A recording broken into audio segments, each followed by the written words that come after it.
इस वक्त 10वीं और 12वीं बोर्ड के इम्तिहान आयोजित होने वाले हैं, लेकिन उसके बावजूद भी बील गांव में एक दूल्हा डीजे के ताल पर बारात लेकर निकला था, जिसकी वजह से उसके खिलाफ शिकायत दर्ज हुई है।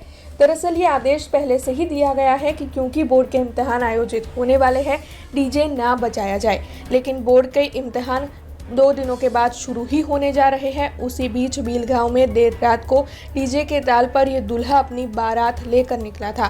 दूल्हे का नाम नीलेश वसावा बताया जा रहा है और साथ ही डीजे संचालक दीक्षित पाटनवड़िया के खिलाफ भी ध्वनि प्रदूषण के मामले शिकायत दर्ज हुई है। डभोई के कायावरोहण से बारात आई थी।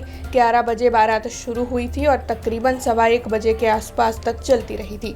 तब स्थानीयों की शिकायत आने के बाद अटलादरा पुलिस ने इस मामले में कार्रवाई शुरू की। तब इस पूरे मामले के मद्देनजर एसीपी एवी काटड़कर ने ज्यादा जानकारी दी। हाल में लग्न सीजन चालू होई अने पोलीस कमिश्नर श्री वडोदरा शહેરનાઓનું જાહેરનામું હોય અને મોડી રાત્રિના ડીજે વગાડવા પર પ્રતિબંધ ફરમાવતું જાહેરનામું હોય અને બીલ ગામમાં જે અટલાદરા પોલીસ સ્ટેશનની હદમાં આવેલ છે ત્યાં મોટેથી ડીજે વાગતું હોય જે પોલીસને જાણ થતાં પોલીસે ત્યાં સ્થળ પર જઈ અને ડીજે કબજે લઈ અને કાયદેસરની કાર્યવાહી કરેલ છે।